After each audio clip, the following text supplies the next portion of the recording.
Welcome back to the Chara Project. I'm Heather. I'm Sarah. You know, here at the Chara Project, we're all about building confidence and studying the Bible. And we do that through our Chara Bible Study Guide. This is a guide that you can get on our website that easily walks through questions you can ask when studying the Bible. So you understand the context, history, the different authors that we can study, different words that we can research before we apply the Bible to our lives. And as we go to study authors, one of the things we talk a lot about is looking at their literary styles or their writing styles that were written in, because there's 9 different styles across the Bible that we should kind of take a unique view of how we want to study each of those.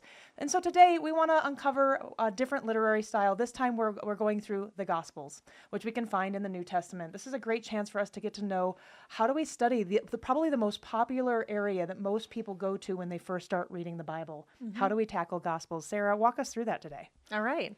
Well, first of all, the Gospels it means good news. Yay. Good news about Jesus and the kingdom of God. And this is probably fairly obvious, but I think it's actually worth stating. The Gospels, or the Gospel, it's not written by Jesus. Yeah. It's about Jesus, but it wasn't written by Jesus. It's actually written by 4 different authors. I mean, it is kind of interesting to consider, had it been written by Jesus, how it might have taken on a different, almost literary style. Totally. Perhaps more similar to some of the prophets, like a collection of oracles or his teachings, and mixed in with some narrative. But it might have been a little bit different. But God chose to include 4 different gospel accounts in the Bible. And these gospel accounts they're both a biography about Jesus. I mean, they talk about Jesus' life and his teachings, but it's also more than a biography. It's also really a witness of who Jesus is. Yeah. And so it might be asked, well, why are there 4 of them?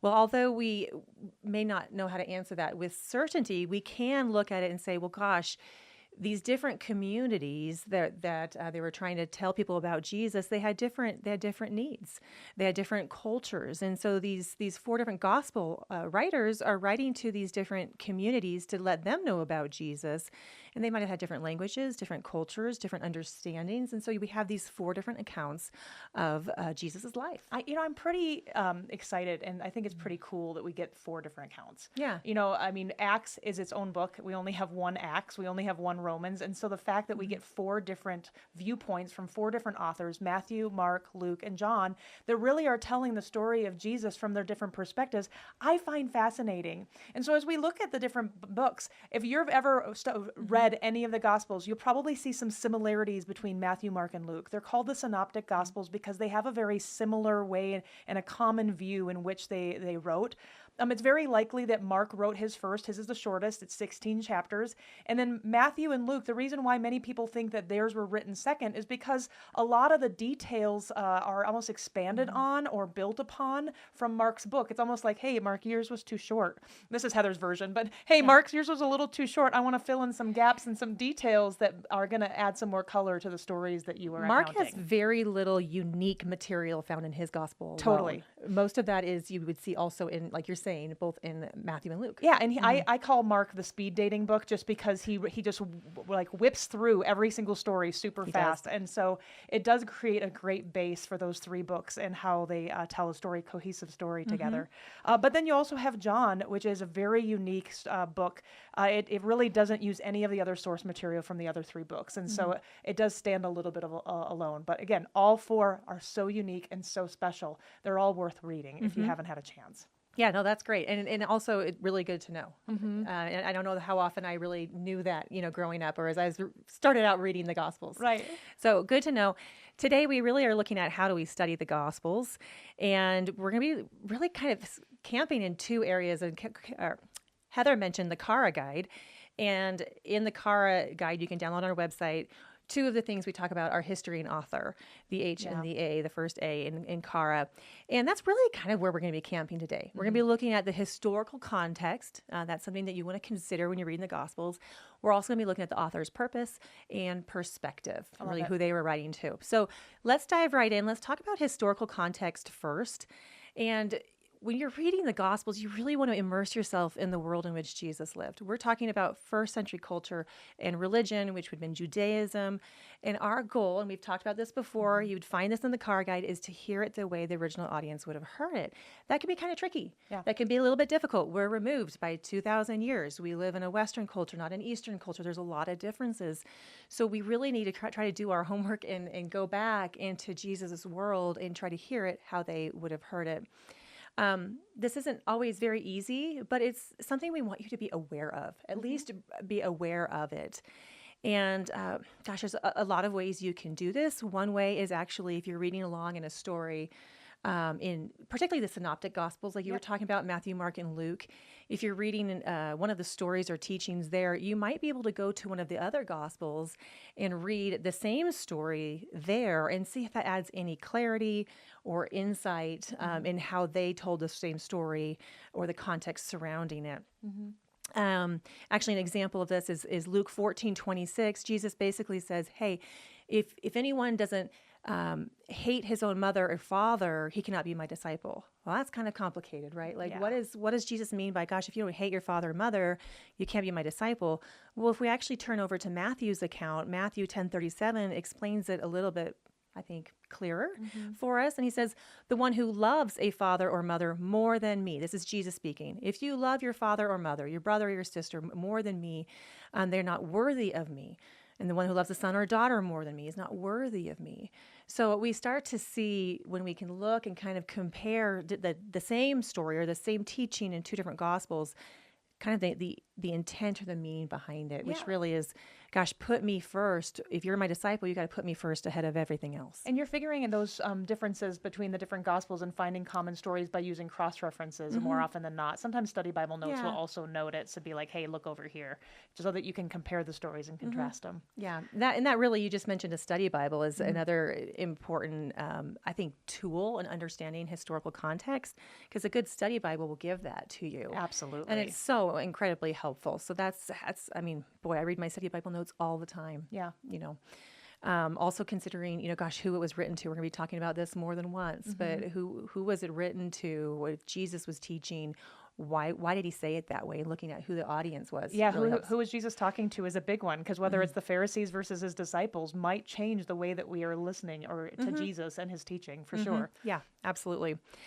So when we're looking at historical context, another thing I think is important to be aware of, especially when it comes to the teachings of Jesus, is actually, ironically, as we're talking about different literary styles, Jesus used a lot of different forms of speech. Yeah, he did. And it's just important to be aware of it, that they used different forms of speech back then like we do today. For example, Jesus tells a lot of parables. I'm not going to camp on those right now because we have an entire podcast coming up next, episode number 108, that you can check out. And we're going to talk specifically about parables and how to study those. Jesus talked in hyperbole a lot.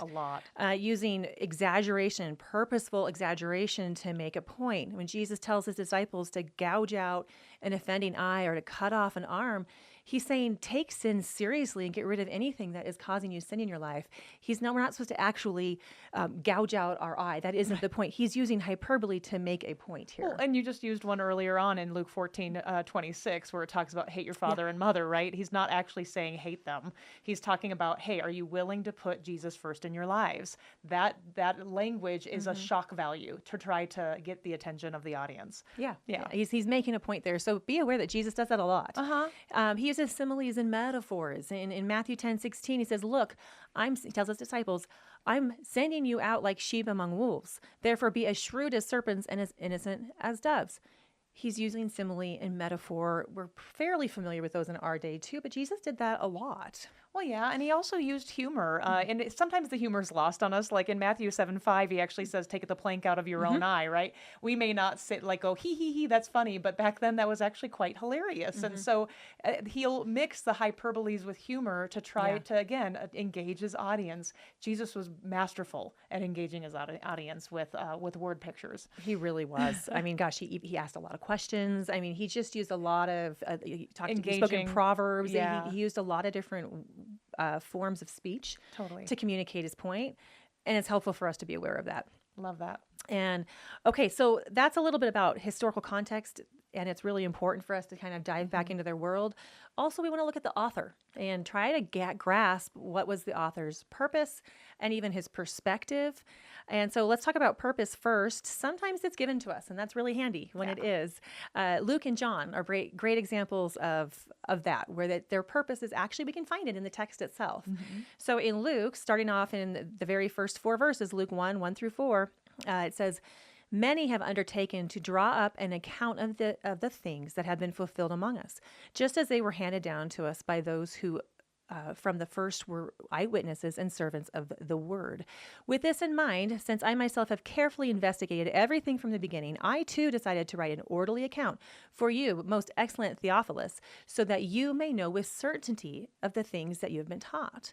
So Luke, he carefully investigated all these different eyewitness accounts of what had happened. He interviewed eyewitnesses, and he is writing this orderly account to this Theophilus so that Theophilus and us today can know with certainty what happened. So we see Luke's purpose here really spelled out right in the beginning. Love that. Now, another example is John, and you actually find his purpose at the end of his book. I mean, I think it would have been nice to say it in the beginning. I was thinking the same thing. But we see it at the end in John 20, verses 30 and 31. It says, "Jesus performed many other signs in the presence of his disciples that are not written in this book. But these are written so that you may believe that Jesus is the Messiah, the Son of God, and that by believing you may have life in his name." So we see that John's purpose, even from the beginning of his book, is highly theological. Very. Who is Jesus? Let's figure that out. Let's be clear on who Jesus is. But also he has these themes of believing, and I just read in that verse, believing in this Jewish Messiah will lead to life. Yeah, you see it echoed across his gospel. John is all about Jesus is God, and if you believe it, you will have eternal life. And probably the most famous verse in John is John 3:16, and it really does say it right in there, right? "For God loved the world so much, he gave his one and only Son, that whoever believes shall have eternal, not perish, but have eternal life." All of a sudden, you're going to read John, go back and read the Gospel of John. You will see this theme pop out in almost every single story, and it's fascinating to watch. But he gave us a clue of it in that purpose that he talked to us about at the end of the book. Quite handy. Thank you, John and Luke, for giving us the purpose right inside your book. But that Matthew and Mark don't do that. Yeah, it takes a little bit more homework. Yeah, to figure they out. don't just blatantly say it. At least I should say. So how do we figure out Matthew and Mark's purpose? And because when you're reading a story or you're reading a teaching, it helps to have that in the back of your mind. What is his point? Why is he writing this in the first place? So Matthew and Luke, let's talk about how to figure out their purpose. So, I mean, a study Bible can be helpful here too. Totally. You can read the intro to a study Bible. Often they will communicate that. But in addition to that, while you're reading through the Gospels, ask yourself, why was this written? In other words, what prompted each author to write this Gospel in the first place?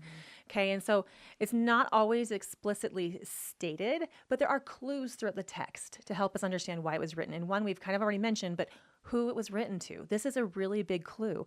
Also, what material the author chose to include. And I'm going to come back to that one. So let's talk about first who it was written to. And I have an example here of both Matthew and Luke. Okay, both of their Gospels include a genealogy of Jesus. Well, Matthew traces his genealogy back to David and to Abraham, and Luke traced his genealogy of Jesus back to Adam. Why the difference? You know, why are these different? And Matthew, we got to consider who the audience was. Matthew was writing to Jews. The Jews were looking for a Jewish Messiah. They would have known and had been looking for a Messiah who would have come from from Abraham, the father of the Hebrew people, and also from the line of David.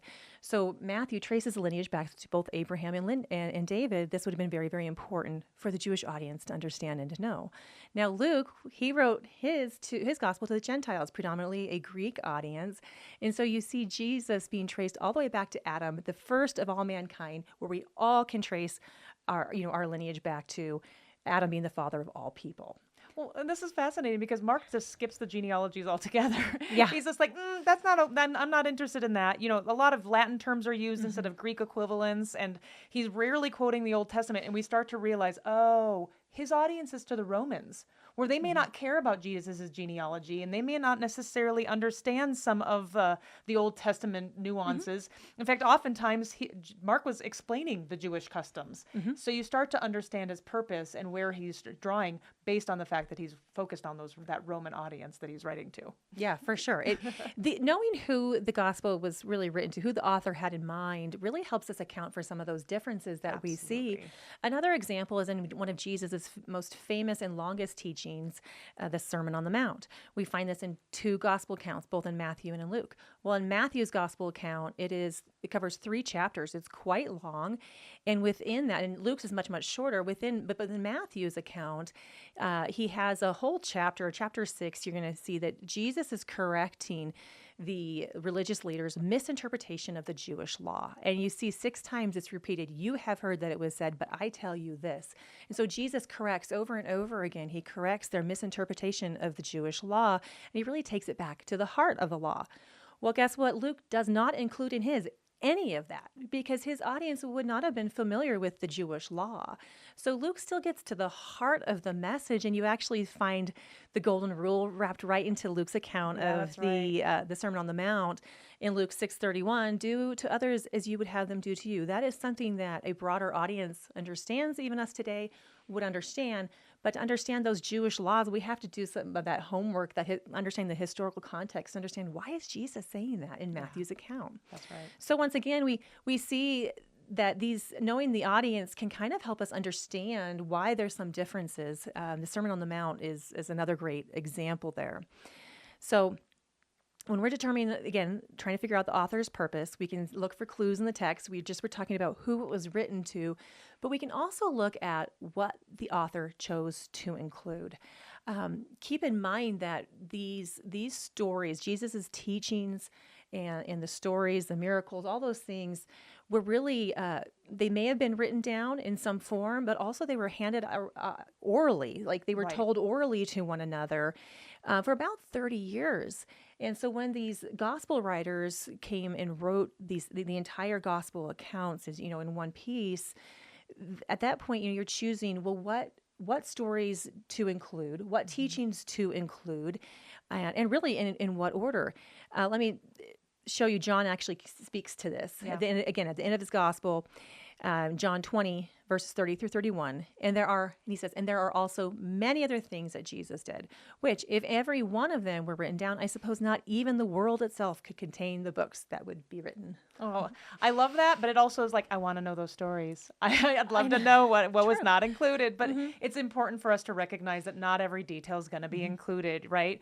John's using a little hyperbole here, right, to get us to the point across that there was just so much information and that each gospel writer had to be quite choosy about what they were going to include and focus on. But they're not going to record every detail. And it makes me think of any time if you sent 4 friends off to a concert and they came back and they were going to describe the event that they were at, or if they went on a trip somewhere and they were going to describe that event, they may all have different perspectives, not only because they have different perspectives, because they were sitting in the room at a different, one talks about the lights, one talks about the music, and someone talks about the crowd. But they're also going to potentially change the story based on who they're talking to. If they tell that to their parents versus their best friend, it changes the story because they're going to emphasize things that person cares about. Mom, it was safe. There was security all around the concert. Music was too loud, Mom. Right? You change the story, not inaccurately, but you emphasize certain points and you include certain parts of the story to ensure that the audience understands the experience. That's exactly what's happening here with the gospel writers. It is. And it's worth saying that all these gospel writers, authors, are doing this under the inspiration of the Holy Spirit. Absolutely. And that's why it is, again, it's so beautiful to have these 4 accounts of Jesus' life and teachings, 4 inspired accounts. And so as you are reading the Gospels, ask yourself, gosh, why did they include that? Why did they include that story or that detail? What was the point? So again, look at the context, both around the verse, the text around it, look at the historical context, try to consider that, and consider who it was written to. And on a similar note, I think it's worth saying that not only did the authors, were they inspired on what material to include, what they selected to include in the gospel, also the order in which they included it or told it, it's not always the same. And I think we miss that fact, or we think that's a big deal, but we think very chronologically today. And not all the gospel accounts are written chronologically. I mean, you see Matthew, and his is divided into these five, right? Five bigger chunks of teachings.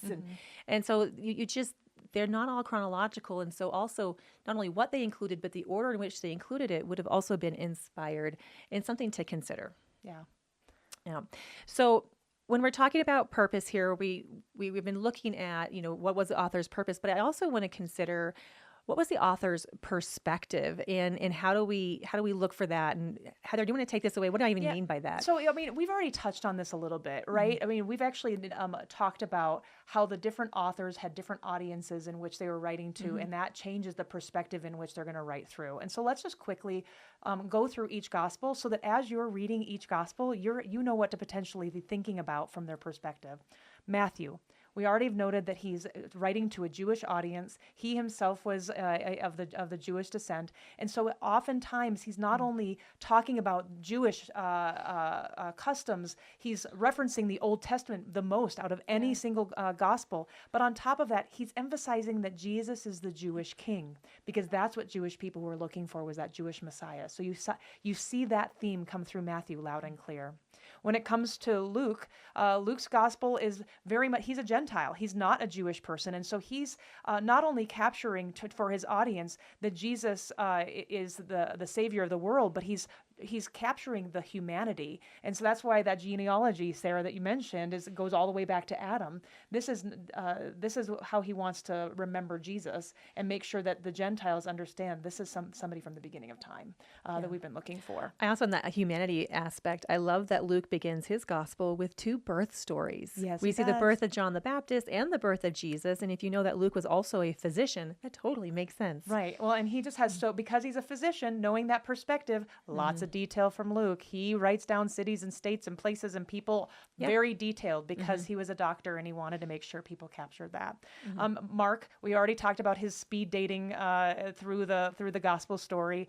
Because his audience was Roman, he was very much focused on speeding through the story. Let's get to the point. The Romans don't have much time for this, but we're also going to focus on Jesus having authority and power over all things. And so there's a lot of Jesus casting out demons. There's a lot of stories there. There's oftentimes Mark is also known as the suffering servant, focusing Jesus there. But man, if you read any of the stories, you can feel the Roman audience that he's speaking to.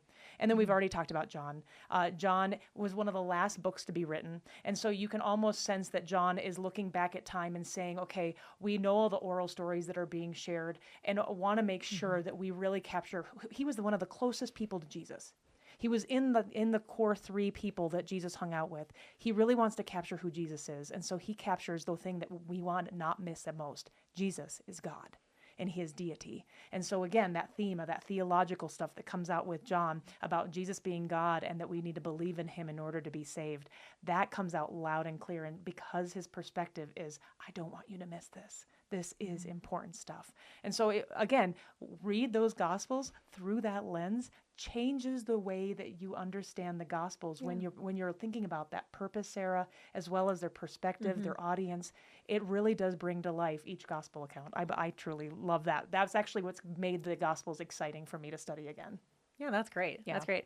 All right, as we wrap up here, and there's a lot of things we could talk about, but let's talk about just a few tools that you might want to use as you're studying the Gospels. And we've been talking mostly about the history and the author. Context is still important. Context is always important. And when we talk about context, we're usually referring to the text surrounding a verse, a passage.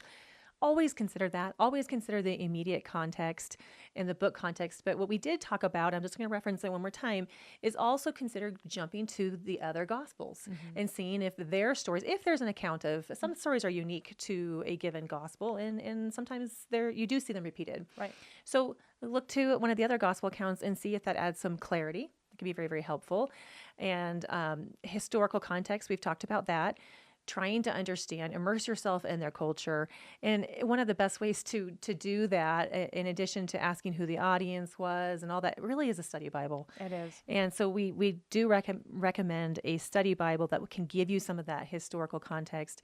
Also, you typically will find in a study Bible, in the intro to each book, the intro to the book of Matthew, to Mark, to John, all of the different gospel writers there is, it talks about the author's purpose. It talks about who he was writing to. That's where we found some of this information we're even sharing with you. It can be really, really helpful. So those are a couple of tools that I would consider looking at when you're studying the Gospels. Well, I hope you're as excited about going back and rereading maybe some of the Gospels that maybe you've read before, but you haven't necessarily read through this lens. Because when we go to read the Gospels, part of what I think we've kind of been nicking at across this entire episode is that we get to learn who Jesus is, and we get to understand the power. He is the central hero of the Bible story. And so these gospel accounts are really capturing who he is and the hero that he is for our lives and the central part of who he should be in our lives. So there's a good reason why we want you to study the Gospels, because when we understand Jesus, we understand the really big story that the Bible is culminating to, of who he is and why he came. And so we encourage you, dive into the Gospels, make sure that you're capturing the author's perspective and their purpose and the historical context. You will walk away changed, because Jesus never leaves you unchanged. He does. Right. He is a powerful, powerful God that was worthy of our praise. And so if you want to continue studying, we obviously have a ton of resources on our website, and including that Chara guide that we've referenced that you can download off of our website. We want you to build confidence in studying the Bible, and so make sure you continue to join us. Comment, like, subscribe. We'd love to hear from you. We always love hearing from you. And join us next time as we continue to build confidence in studying the Bible together. Thanks so much.